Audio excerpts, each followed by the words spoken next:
சொல்லிலக்கணத்தின் தொடர்ச்சியாக அடுத்து நாம பார்க்க போறது வினையால் அணையும் பெயர். வினையால் அணையும் பெயர் அப்படின்னு சொல்லிட்டு சொன்னா என்ன அப்படின்னு சொன்னா, ஒரு வினை முற்றானது பெயருக்குரிய தன்மையை ஏற்று வேற்றுமை உருபு பெற்றும் பெறாமலும் 3 இடங்களிலும் 3 காலங்களிலும் வரும். இப்போ ஒரு வினை முற்று நடந்தான் என்பது வினைமுற்று. நடந்தான் என்ற இந்த வினைமுற்றானது பெயர் தன்மையை ஏற்று நடந்தவர் என்பது பெயர் தன்மை. இப்போ இந்த வினைமுற்றானது பெயர் தன்மையை ஏற்று வேற்றுமை உருபை ஏற்றும் ஏற்காமலும் இன்னொரு பயனிலையை கொண்டு முடிந்தது. நடந்தவர் சென்றார் என்று இன்னொரு பயனிலையை கொண்டு முடிவது வினையால் அணையும் பெயர் எனப்படும். இது தன்மை, முன்னிலை, படர்க்கை ஆகிய 3 இடங்களிலும் 3 காலங்களிலும் வரும். இவ்வளவுதான் வினையால் அணையும் பெயர். ஆடியவர் வந்தார், ஆடியவர் வந்தார்.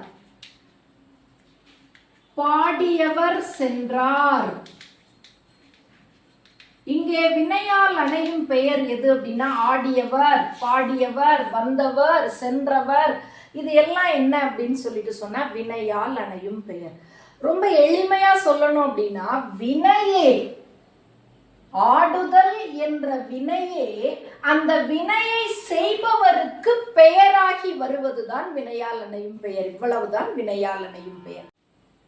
தொழில் பெயருக்கும் வினையால் அணையும் பெயருக்கும் உள்ள வேறுபாடு.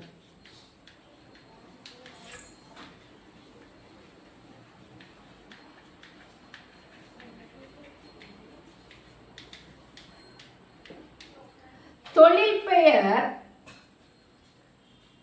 வினை பெயர்த்தன்மையாகி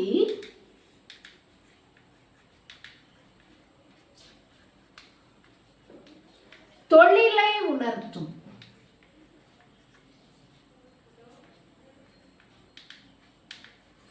ஆனால் வினையால் அணையும் பெயர் வினையானது ஒரு கருத்தாவுக்கு பெயராகி வரும். வினையை செய்யக்கூடிய கருத்தாவுக்கு பெயராகி வரும்.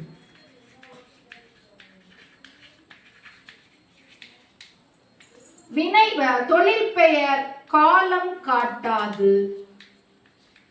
வினையால் அணையும் பெயர் காலம் காட்டும். தொழில் பெயர் படர்க்கை இடத்தில் மட்டும் வரும். ஆனால் வினையால் அணையும் பெயர் மூவிடங்களிலும் வரும். தொழில் பெயருக்கான எடுத்துக்காட்டு ஆடுதல், பாடுதல், நடத்தல், ஓடுதல், இருத்தல் என்பன. வினையால் அணையும் பெயருக்கான எடுத்துக்காட்டு நடந்தவர், ஆடியவர், பாடியவர், அகழ்வார். இது எல்லாமே என்ன அப்படின்னு சொன்னா வினையால் அணையும் பெயருக்கான எடுத்துக்காட்டு.